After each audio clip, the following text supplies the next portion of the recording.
Buenas tardes, doctoras. En esta clase terminaremos de ver el componente de farmacología que iniciamos la semana pasada. Este día hablaremos de los antibióticos en odontopediatría. Existen diversas infecciones que afectan los dientes y la cavidad bucal y que se convierten en trastornos graves e incluso de peligro de muerte si no se tratan de forma adecuada. Por tanto, después de los anestésicos locales, los antibióticos son el segundo grupo de medicamentos que más suele prescribirse. A diferencia de la gran mayoría de fármacos, los antibióticos actúan sobre células distintas a las del paciente, células a las que se pretende destruir.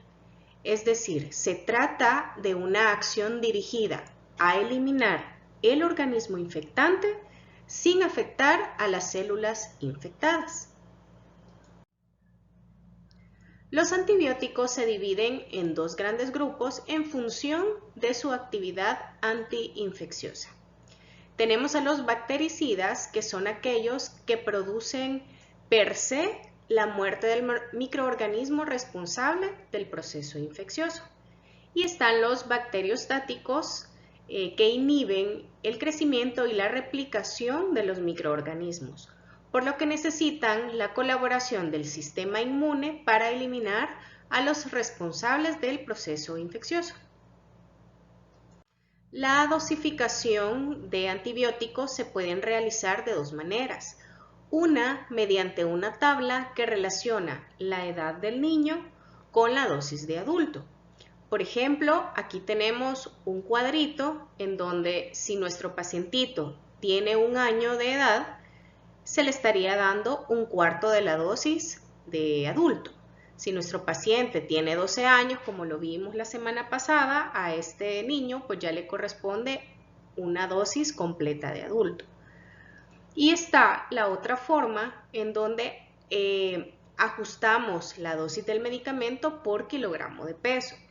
Esta opción es la que definitivamente nos va a proporcionar una mejor estimación de la dosis de un fármaco apropiada para el niño. Los errores de dosificación y administración más frecuentes son los siguientes. En primer lugar, tenemos extrapolar datos confirmados para el paciente adulto al paciente pediátrico. Recordemos que nuestro paciente no es un adulto chiquito. Por otro lado, tenemos carencia de material apropiado para medir la dosis prescrita, falta de presentaciones farmacéuticas adecuadas para facilitar la dosificación o administración del fármaco, errores de cálculo o de transcripción, asimismo confusión en las unidades de medida al prescribir, utilización de cucharas o cucharillas de café como unidades de medida, porque el volumen del fármaco puede variar al 100% de un tipo de cubertería a otro. No son las mismas las cucharillas que tienen ustedes en la casa a las cucharitas que puedo tener yo en mi casa. Entonces ahí puede haber variación en la dosis. Por otro lado, tenemos superar dosis máxima de adulto. Esto es bien frecuente en adolescentes que están un poco pasaditos de peso y por el hábito de calcular la dosis por el kilo de peso y día. Tenemos también omisión de la dosis que coincide ya sea con el horario escolar o con el horario nocturno. Y en los procesos crónicos, administración de fármacos caducados o mal conservados.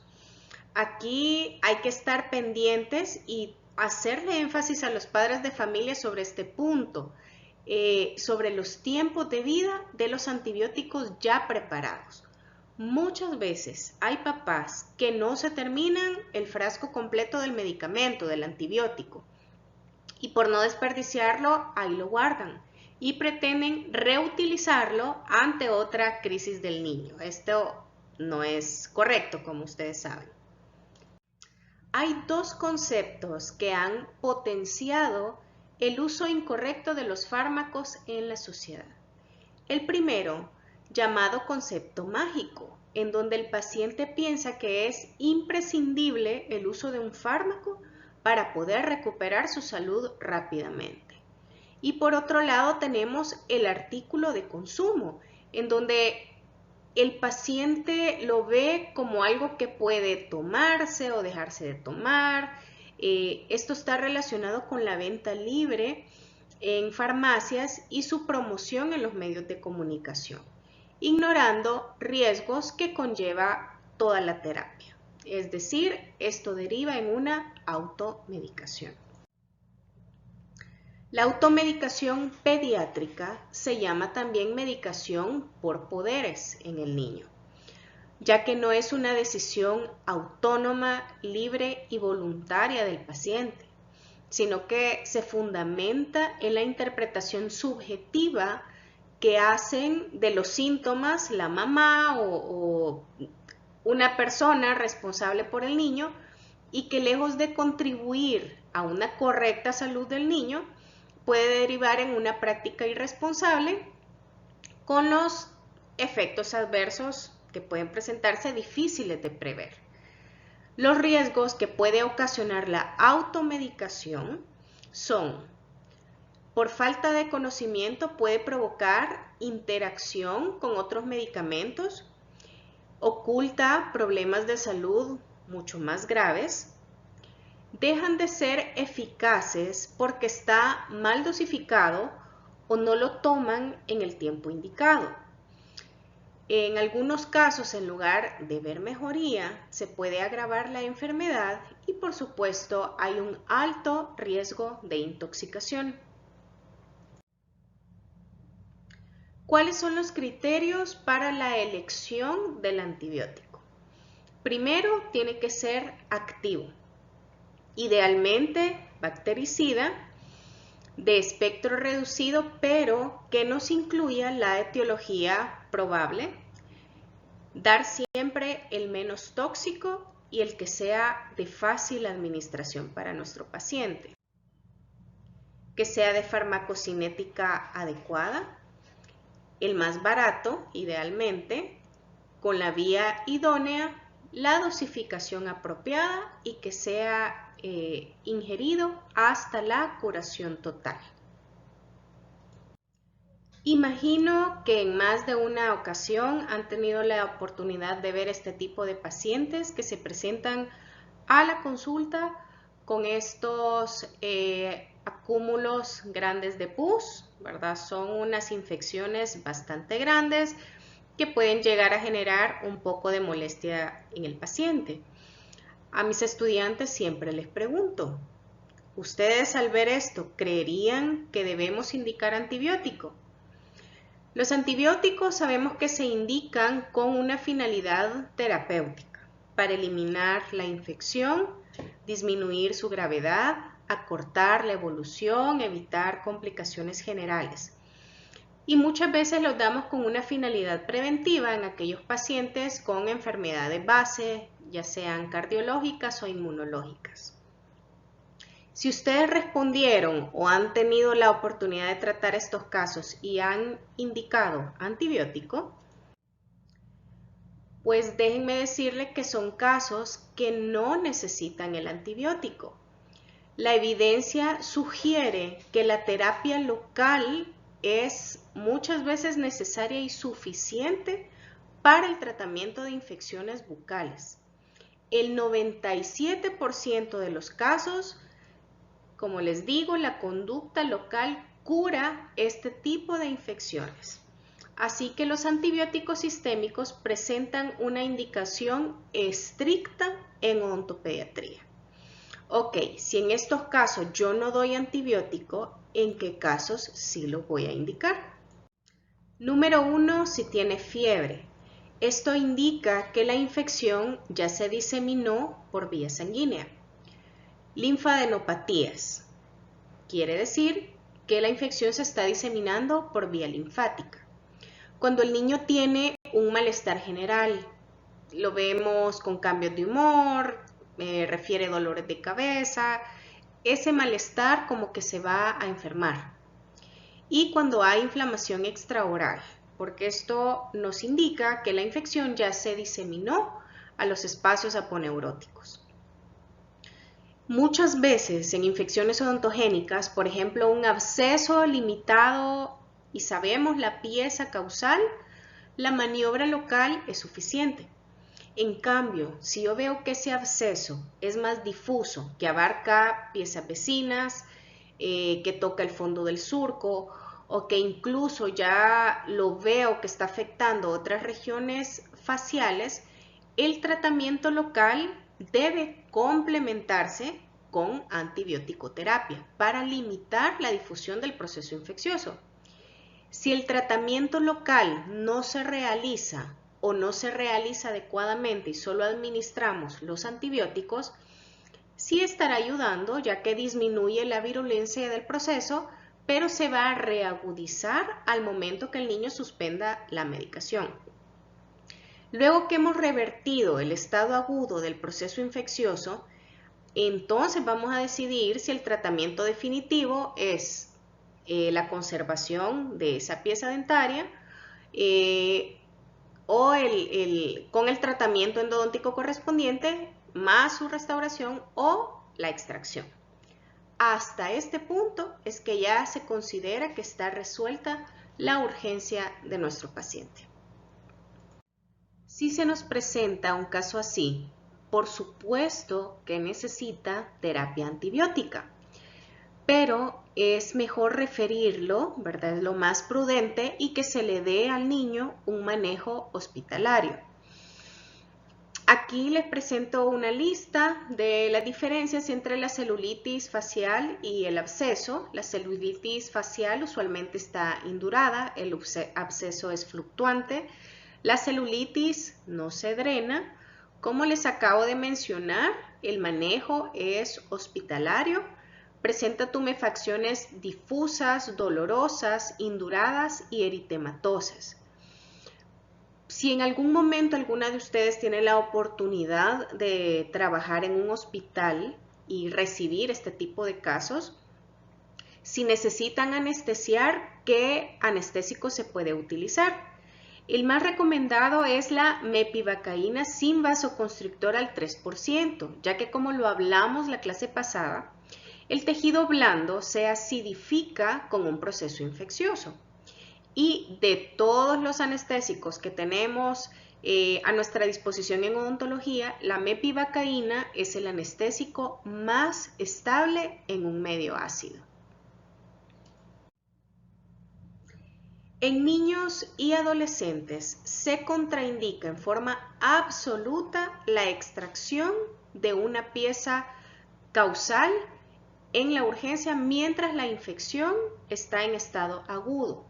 Siempre se realizan, como les había mencionado hace un momento, tratamientos locales con o sin complemento de medicación antimicrobiana, como se ha descrito, hasta que se controla la infección y se cronifica o enfría el proceso. No se hace la extracción dental por el riesgo a generar una bacteremia. Respecto a la resistencia bacteriana, pues como profesionales de la salud no debemos promover la resistencia bacteriana. Debemos utilizarlos racionalmente en los casos adecuados. A los odontólogos siempre se nos ha adjudicado parte de la responsabilidad en el desarrollo de la resistencia bacteriana, así como la automedicación. Ya lo platicábamos, ¿verdad?, la semana pasada y creo que ya han escuchado casos en donde si un paciente siente dolor dental, lo primero que hace es voy a tomar amoxicilina por si acaso. Esto es bien interesante y también es importante tenerlo en cuenta para evitar la resistencia bacteriana. ¿Cuánto tiempo debe pasar para volver a tomar el mismo antibiótico? Debe de haber un margen de 3 meses. Si yo lo tomé en enero, lo puedo volver a tomar hasta abril, ¿sí? De esa manera evitamos que nuestro paciente desarrolle resistencia a ese antibiótico. Ok, ahora ya vamos a entrar en materia. ¿Cuáles son los antibióticos más comunes en odontopediatría? En primer lugar tenemos la amoxicilina. Los antibióticos de primera elección son las penicilinas y dentro de ellas la amoxicilina. ¿Por qué es de primera elección? Porque presenta acción bactericida, tiene una buena absorción vía oral, se absorbe entre el 75 y el 90% del fármaco, puede administrarse junto a la ingesta de alimentos y su vida media es mayor que la del resto de penicilinas.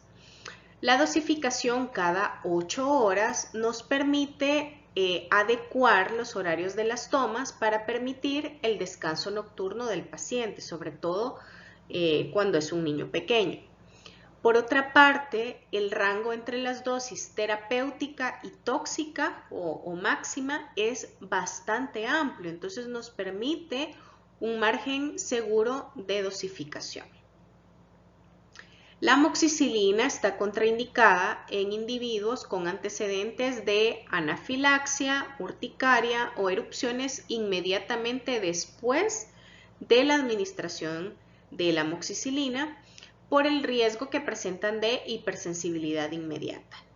En estos casos tampoco vamos a indicar cefalosporinas o cualquier otro antibiótico beta-lactámico, ya que comparten la misma estructura básica y pueden generar la misma reacción.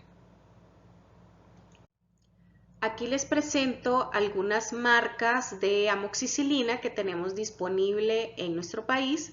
La presentación comercial es polvo para suspensión que viene en una concentración de 250 miligramos por cada 5 ml. La dosis recomendada de amoxicilina para un paciente pediátrico es de 20 a 40 miligramos por kilogramo de peso al día y esto se divide en tomas cada 8 horas. Y aquí les pongo un ejemplo de cómo sacar la dosis. Vamos a utilizar la misma fórmula que ocupamos para los analgésicos. En este caso se presenta a mi consulta un paciente de 18 kilogramos que requiere una dosis intermedia de amoxicilina. Para que recordemos, voy a multiplicar la dosis del fármaco por el peso de mi paciente, por los ml de mi presentación y todo esto lo divido por los miligramos de mi presentación. Vamos a resolverlo. Como aquí dice que mi paciente requiere una dosis intermedia de amoxicilina y la dosis es de 20 a 40, pues voy a dosificarlo con 30 miligramos. Mi paciente pesa 18 kilos y estos datos los voy a multiplicar por los ml de mi presentación, que son 5 ml. Finalmente, todos estos datos los divido por 250 miligramos, que es la concentración que trae esta presentación de amoxicilina. Al resolverlo, me da este resultado, 10.8 ml. Les recuerdo que cuando estamos desarrollando esta fórmula para los analgésicos, el resultado que me da, esos ml, es por cada toma. Pero cuando estamos desarrollándolo para antibióticos, ese resultado total es lo que el niño va a ingerir durante el día. Entonces tengo que dividirlo por la cantidad de tomas que yo voy a recetarle. En este caso la amoxicilina es cada 8 horas, por tanto este resultado lo voy a dividir entre 3. Al desarrollarlo me da que la dosis que yo le voy a indicar a mi paciente por toma es de 3.6 ml cada 8 horas.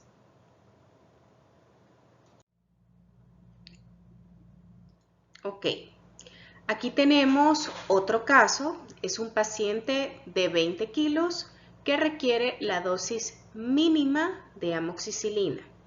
El proceso es el mismo. La dosis que yo voy a prescribir por el peso de mi paciente, por los ml de mi presentación, todo esto lo divido por los miligramos de mi presentación. Vamos a sustituirlo por los valores. Como voy a darle la dosis mínima de amoxicilina, voy a escoger 20 miligramos por el peso de mi paciente, que son 20 kilos, por los 5 ml de mi presentación, y todo esto lo divido por 250 miligramos. Al resolver me da 8 ml. Les recuerdo, cuando estamos sacando dosis para antibióticos, esto es lo que el niño va a tomar a lo largo de todo el día. Como lo voy a prescribir cada 8 horas, voy a dividirlo entre 3. Me da 2.66. Voy a aproximarlo a 2.7 ml cada 8 horas. Otro antibiótico muy utilizado en odontopediatría es el uso de amoxicilina y ácido clavulánico. Esta es la unión o la asociación de un antibiótico beta-lactámico y de un inhibidor de la beta-lactamasa. No debe utilizarse con antibióticos bacteriostáticos como la tetraciclina o el cloranfenicol porque son antagonistas. Se contraindica en aquellos pacientes que presenten alergia a las penicilinas y hay que tener en cuenta que puede dar molestias gastrointestinales. Por tanto, debemos dar la recomendación al padre de familia que lo administre antes de las comidas, ya que esto favorece la absorción del medicamento. Amoxicilina y ácido clavulánico, hay infinidad de marcas y muchas presentaciones. Estas son como las marcas más comunes que tenemos acá en El Salvador. La presentación comercial es polvo para suspensión y usualmente viene en esta concentración. 400 miligramos de amoxicilina por 57 miligramos de ácido clavulánico, esto diluido en 5 ml. Aquí hay otras marcas. Pueden venir la concentración definida de esta forma, 400-57, o puede venir así, 457 miligramos por cada 5 ml. También tenemos dosis un poco más bajitas, ¿verdad? Y esto lo debemos de tener presente al momento de recetarle o prescribirle este antibiótico a un paciente. Ok. La dosis usual recomendada para este tipo de fármaco es de 25 a 45 miligramos por kilogramo de peso al día y usualmente lo recetamos cada 12 horas. Vamos a ver un ejemplo. El proceso siempre es el mismo. Dosis por peso por ml de mi presentación y el resultado de esto dividido por miligramos de mi presentación. Si yo voy a prescribir una dosis de 40 miligramos, digamos que mi paciente pesa 22 kilos, esto lo voy a multiplicar por 5 ml y lo voy a dividir por 400 miligramos. Para no confundirnos y no hacer más complicada la operación, siempre vamos a sacar la dosis en base a la cantidad de amoxicilina que traiga este tipo de fármaco, solo la amoxicilina. Entonces, en este caso es un resultado dividido por 400 miligramos y finalmente obtengo 11 ml. Como lo voy a dar cada 12 horas, este resultado lo divido entre 2. Por tanto, a mi paciente yo voy a prescribirle 5.5 ml cada 12 horas.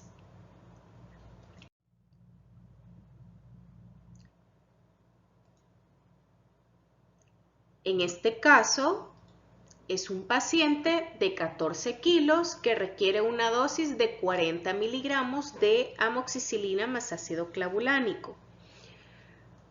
Voy a multiplicar la dosis que voy a indicar, 40 por los 14 kilos de mi paciente por los 5 ml, dividido por 400 miligramos, que es la cantidad de amoxicilina que trae esta marca que yo he escogido. Al resolver me da 7 ml, lo divido entre 2 porque lo indico cada 12 horas y el resultado final es que mi paciente va a tomar 3.5 ml cada 12 horas.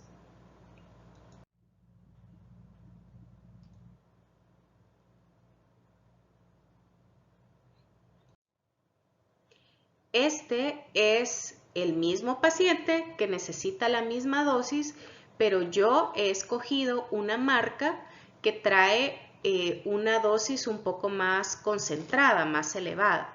Entonces, lo único que vamos a hacer es que vamos a cambiar los miligramos de mi presentación, que en este caso son 600 miligramos. Entonces, al momento de resolver la operación, como les digo, todo lo de arriba es lo mismo que la vez pasada, lo único que varía es la concentración en miligramos de amoxicilina. Como resultado obtengo que son 4.67 ml. Esto lo divido entre 2, tengo como resultado 2.3 ml cada 12 horas. Es decir, a mayor concentración doy menos dosis. ¿Qué pasa si mi paciente es alérgico a la penicilina? Pues tenemos estos 3 antibióticos, la clindamicina, la acitromicina y la claritromicina como opción. La clindamicina, como les mencionaba, es una opción para pacientes alérgicos a la penicilina.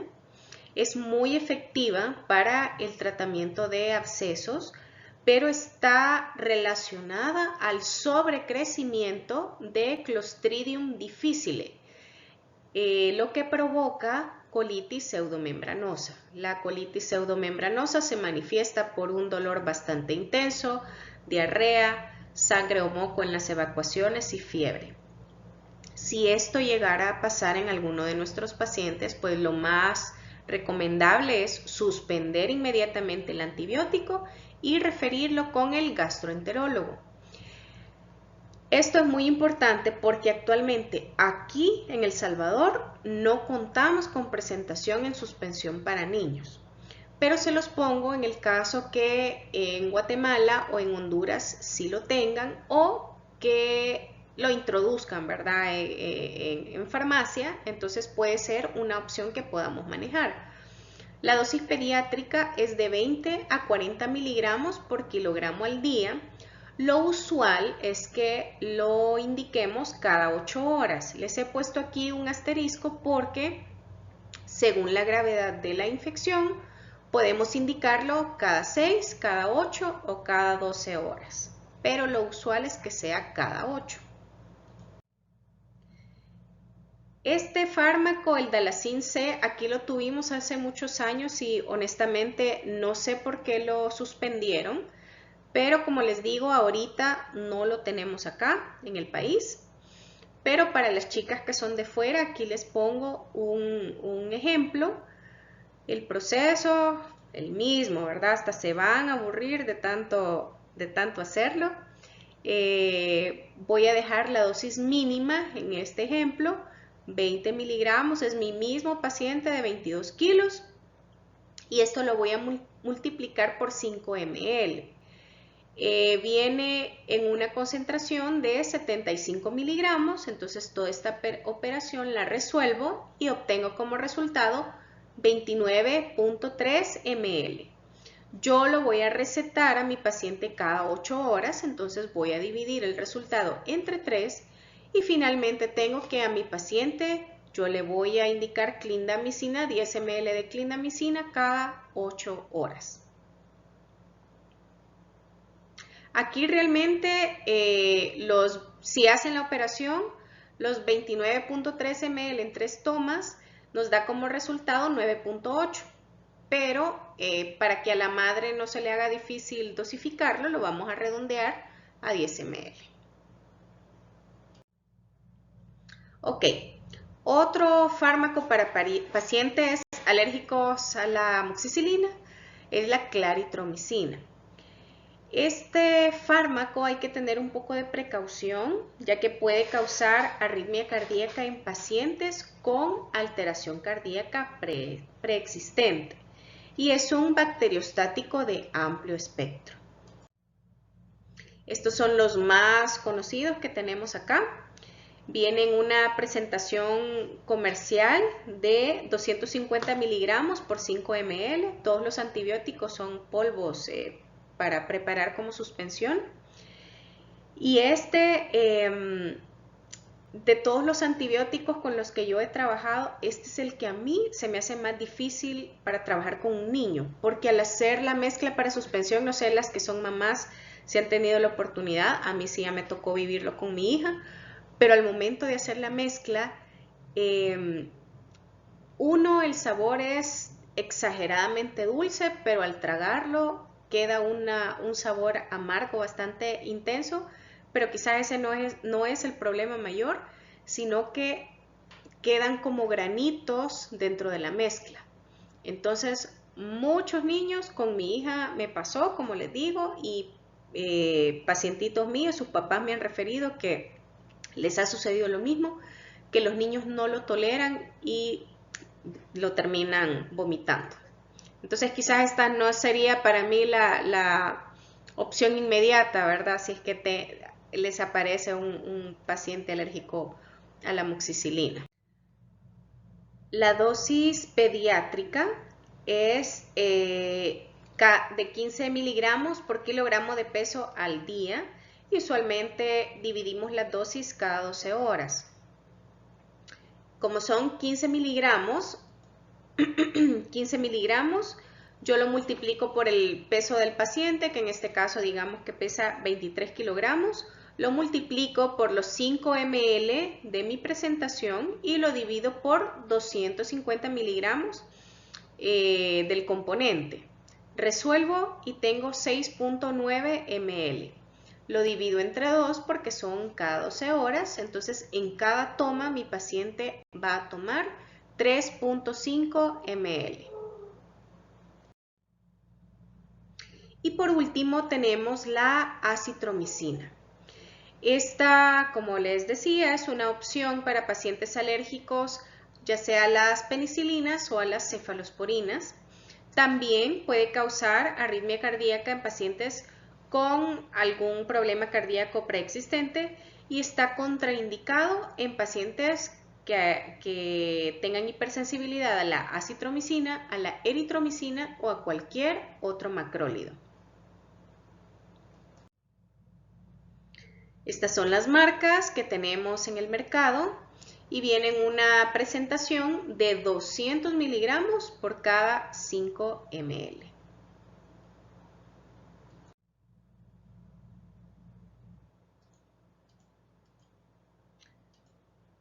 Ok, la dosis pediátrica de acitromicina es de 10 miligramos por kilogramo de peso al día y este antibiótico lo dejamos una sola toma durante todo el día y resolvemos de la misma manera. 10 miligramos multiplicado por el peso, digamos que son 25 kilos, lo multiplico por los 5 ml, lo divido por los miligramos de mi presentación, que son 200, en este caso particular, resuelvo y me da como resultado 6.25 ml. Esto es la única toma que el paciente va a tener a lo largo del día. Ok, aquí les he preparado un cuadrito resumen sobre los antibióticos, ¿verdad? Que comúnmente utilizamos con sus dosis. La primera elección siempre va a ser la amoxicilina. Si es una infección tardía no tratada o que no evoluciona con el antibiótico de primera elección, entonces vamos con la amoxicilina con ácido clavulánico. Y para pacientes alérgicos tenemos aquí clindamicina, claritromicina y acitromicina. Aquí les ponía que para la amoxicilina con el ácido clavulánico tenemos este rango, ese espectro de dosis, pero usualmente en odontopediatría la dosis que utilizamos es de 40 miligramos. Ok, ¿qué pasa si tenemos que dar profilaxis antibiótica? La endocarditis bacteriana es una infección microbiana del endocardio.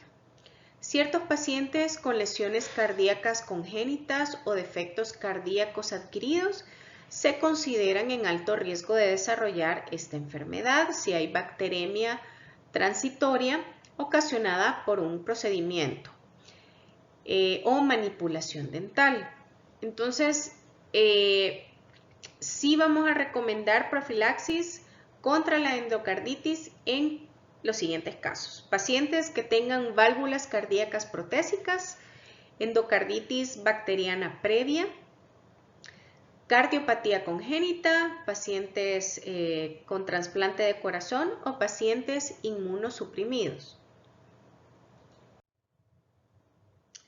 ¿Cuáles son las características de la profilaxis antibiótica? En primer lugar, evita la multiplicación bacteriana.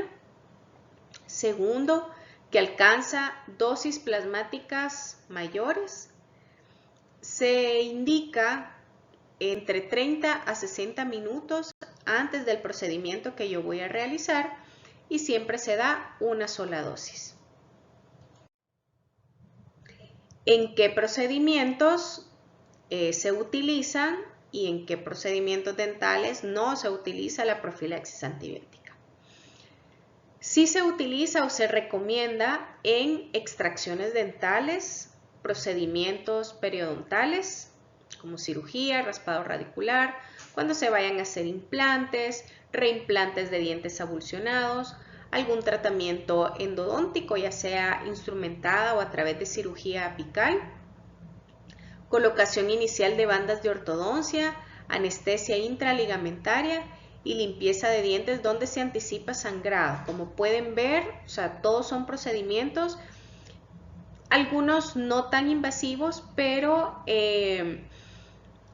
sí representa un pequeño grado de sangrado.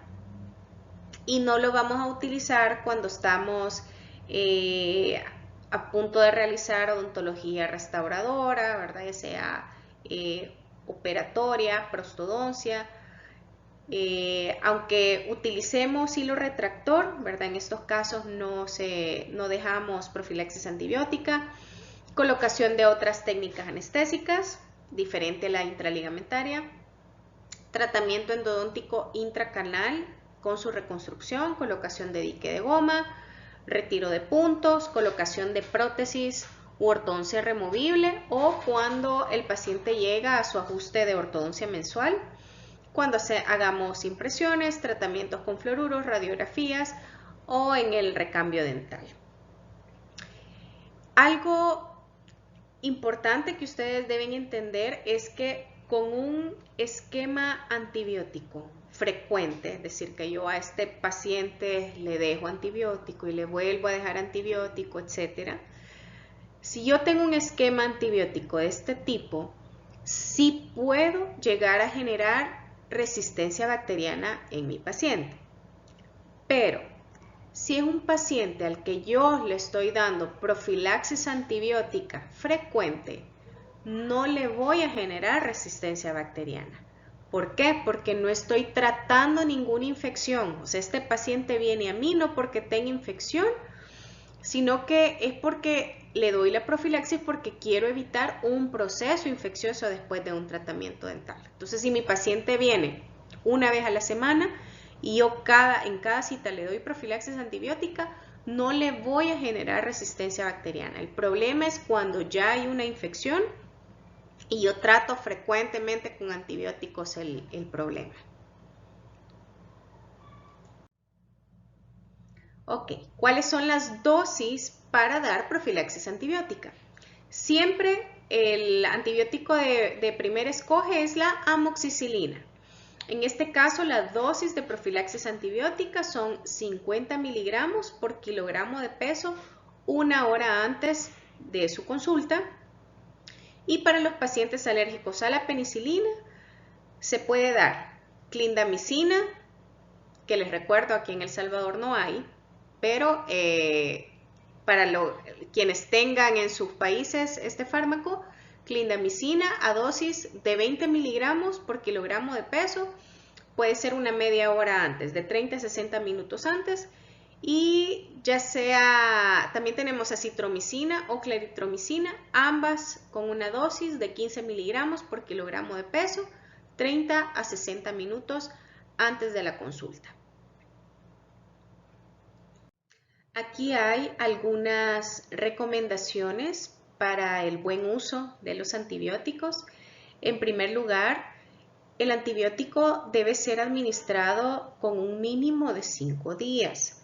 Generalmente los procesos infecciosos o vamos a ver una resolución sustancial o completa con un tiempo de uso de 7 a 10 días. No se deja menos de 5 días porque el antibiótico alcanza su efecto máximo hasta el cuarto día. Entonces, por eso mínimo 5 días, pero usualmente podemos jugar entre este parámetro de 5 a 10 días. Segundo, nosotros como profesionales de salud deberíamos de considerar la posibilidad de alterar o de suspender el antibiótico si hemos determinado que no está siendo eficaz antes de que mi paciente cumpla un ciclo completo de tratamiento. Si yo permito que mi paciente acabe el tratamiento y desde un principio yo sé que no está haciendo efecto, lo que estoy haciendo es promover el desarrollo a alguna resistencia bacteriana. Como hablábamos hace un momento, el tratamiento con antibióticos no está indicado en esos casos en donde la infección dental está contenida en un diente o cuando los tejidos circundantes inmediatos están afectados, y cuando no hay signos de infección sistémica o hinchazón facial. Con tratamientos locales, una apertura, un drenaje, una colocación de medicación, con eso se resuelve el proceso infeccioso. Amoxicilina siempre será la primera opción, pero en el caso de que el niño tenga alergia a este tipo de medicamentos, podemos optar por la clindamicina, la acitromicina, la claritromicina o incluso podemos usar cefalosporinas. En un niño sano, la mayoría de las infecciones dentales se va a resolver, ya sea mediante la extracción o el tratamiento de conductos de ese diente infectado. Por tanto, el mejor tratamiento que podemos dar es la eliminación de la fuente de infección. Y antes de proporcionar atención dental a los niños que tengan alguna condición médica o algún trastorno desconocido, lo más prudente siempre es consultar con su pediatra para evaluar la susceptibilidad individual de las infecciones, el estado inmunológico, los riesgos del procedimiento dental, la elección del tipo de antibiótico y la duración de la cobertura de los antibióticos.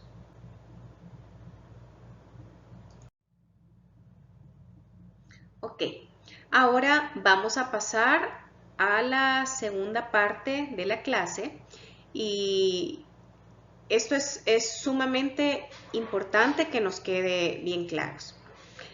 Ya sabemos, ¿verdad?, que muchos de los medicamentos infantiles contienen azúcar y son causa de caries dental en niños enfermos crónicos. La relación entre los fármacos y la caries dental no es nada nuevo, pero no se le ha dado el énfasis o la importancia de por qué debemos de compartir esta situación puntual con los papás de nuestros pacientes. Gracias a los medicamentos podemos tratar diversas enfermedades, pero no debemos olvidar que también estos fármacos producen algunos efectos adversos como xerostomía y caries. Y así como yo me tomo el tiempo para educar a mi paciente sobre técnicas de cepillado, así debo educar sobre el efecto que tienen los medicamentos en los dientes y dar las recomendaciones pertinentes. Medicamentos no solo prescritos, sino que también explicarles sobre la automedicación. Hay fármacos con efectos orales nocivos, como serostomía. Entre ellos tenemos los antidepresivos, los antipsicóticos, ansiolíticos, antiasmáticos y radioterapia. En odontopediatría, los que tienen mayor importancia o mayor relevancia son los antiasmáticos y en un momento vamos a ver el por qué. Cuando uno platica con los padres en esa primera visita, es común que a uno le digan, ¿sabe qué, doctora?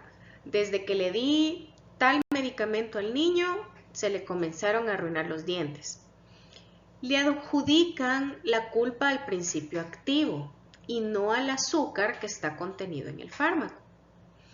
Estos vehículos sabemos que son agregados para hacer el sabor del medicamento más agradable para el paladar del niño. Yo les recomiendo que siempre prueben lo que se le da a los niños, incluyendo los medicamentos. La sacarosa es el azúcar más abundante en todos los medicamentos y es el que las bacterias metabolizan en el proceso de desarrollo de la caries. Pero también de los más usados están la fructosa y la lactosa. La sacarina es un edulcorante sintético, no calórico, y tiene la ventaja de que no se descompone en nuestro cuerpo y eso hace que no deje calorías libres. El sorbitol es un polialcohol, al igual que el xilitol, o azúcar de alcohol. La ventaja de este tipo de endulzantes es que solo se absorbe una parte en el organismo. Por eso se considera que tiene un factor protector y es muy utilizado en el campo odontológico. El xilitol interrumpe el metabolismo bacteriano y no es acidógeno, por tanto no se considera cariogénico. El aspartame es un edulcorante no calórico que tiene 2 aminoácidos y también tiene un grupo alcohol. De esta lista que les estoy presentando en esta diapositiva, las 3 inferiores son de bajo riesgo para provocar caries. Por tanto, es el endulzante que deberíamos de buscar en los medicamentos que prescribimos.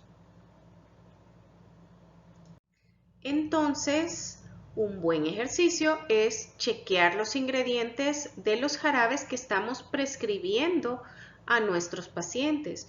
O incluso podemos comenzar con los jarabes que ya tenemos en la casa para aquellas que tienen hijos.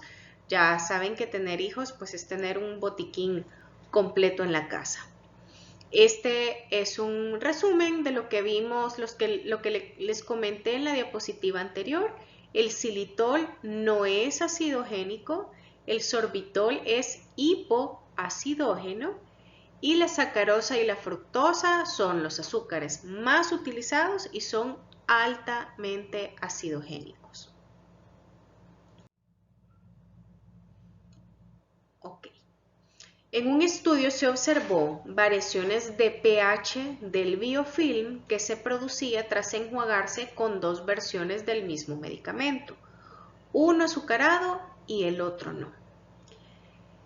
Los resultados fueron que la solución azucarada marcaba un pH por debajo de 5.5 y la solución no azucarada marcaba un pH arriba de 5.8.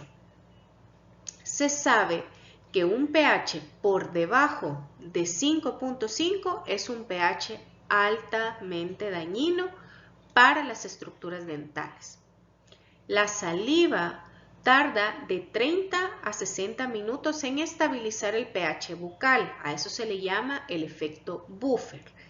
Es decir, que este azúcar tiene hasta 1 hora para poder estabilizar el pH. Entonces, ¿cuán vulnerable va a estar ese paciente si se le prescribe tomar ese medicamento cada 6 horas por 3 o 4 días? Aquí un ejemplo de un fármaco que casi todos tenemos en casa, que aquí tiene marcado que su contenido es casi el 70% de azúcar y el 14% de otros azúcares.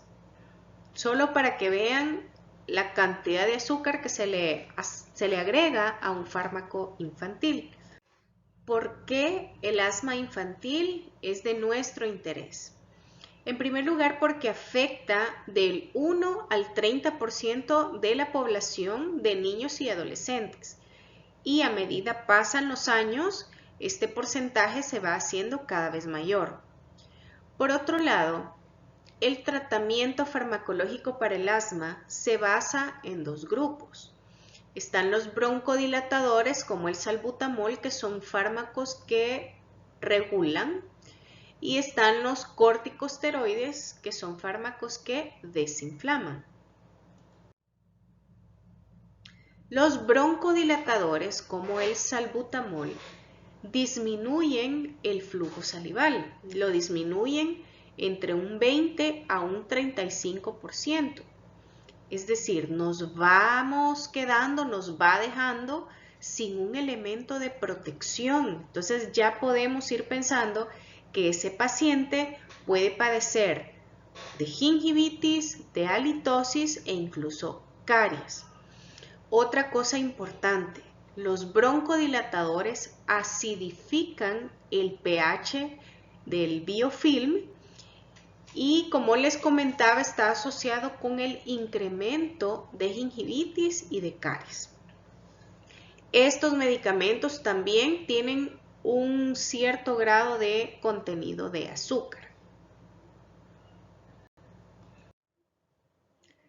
Hay pacientes que padecen mucho de vía respiratoria a quienes se les indica este tipo de fármacos, la budesonida, que es un antiinflamatorio corticosteroide. Este fármaco es especialmente para las nebulizaciones, y entre sus características está que es un antiinflamatorio local, pero provoca serostomía, petequias, candidiasis y está relacionado con alteraciones del crecimiento.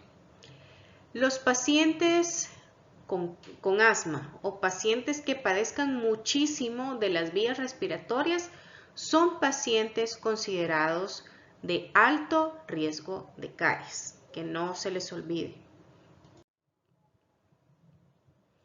Ok, los niños con asma tienen mayor frecuencia de bruxismo del sueño. ¿Por qué? ¿Por qué se da esto? No sé si han pensado o han averiguado qué tiene que ver el asma con el bruxismo. La vía aérea siempre debe de estar húmeda para no tener espasmos. Y a todos nos ha pasado en alguna ocasión que se nos seca la garganta, por ejemplo, cuando estamos hablando mucho, por ejemplo, y por mucho tiempo. ¿Y qué es lo primero que nos ocurre? Nos da un ataque de tos. Entonces, en la noche, cuando este paciente se va a dormir, el cerebro, para que no produzca una crisis asmática como una forma de protección, comienza a producir la dopamina. Esta dopamina no puede permanecer en cantidades muy elevadas en el sueño porque genera estímulo, estimula el cerebro. Entre las estimulaciones que genera están las cadenas musculares, es decir, todos los músculos de la masticación. Y por eso es que se produce el bruxismo del sueño. Ya para ir terminando, ¿Qué recomendaciones le vamos a dar a los padres de familia en caso de ingesta de medicamentos con azúcar? En primer lugar, si es posible, administrar los medicamentos con azúcar a la hora de las comidas y no entre las comidas. Nosotros podemos sugerirle al paciente los horarios en que va a tomarlos, siempre y cuando la farmacocinética de mi fármaco lo permita. En segundo lugar, procurar que no sea lo último tomado a acostarse o durante la noche. Deben cepillar al niño con pasta fluorada, esto es lo ideal. Y si no fuese posible el cepillado, se le debe de ofrecer agua al niño después de la medicación. El agua debe ser idealmente ingerida directamente del vaso, no con esos vasos ni de piquito ni de pajita, porque lo que yo quiero es que cuando el niño beba el agua, toda esta agua lave las superficies dentales y pueda eliminar la mayor cantidad de azúcar proveniente del fármaco. También, en la medida de lo posible, debemos prescribir medicamentos sin azúcar. Sí existen, pero son bastante escasos porque realmente para las farmacéuticas representa un gasto mayor hacer fármacos con sustitutos del azúcar, ya que el azúcar, la sacarosa, es mucho más económica. En el caso de los inhaladores, y por eso lo hablamos hace un momento, también, ya sea que el niño utilice nebulizaciones o utilice el espaciador de volumen, deben de enjuagarse inmediatamente con agua después de utilizarlo. Cuando el niño utiliza los inhaladores con el espaciador de volumen, el primer golpe, por así decirlo, del fármaco lo reciben los dientes anteriores. Entonces, enjuagarse con agua va a ayudar a eliminar cualquier residuo del fármaco y va a ayudar también a estabilizar el pH. Y siempre debemos recomendarle a nuestros pacientes un control odontológico periódico.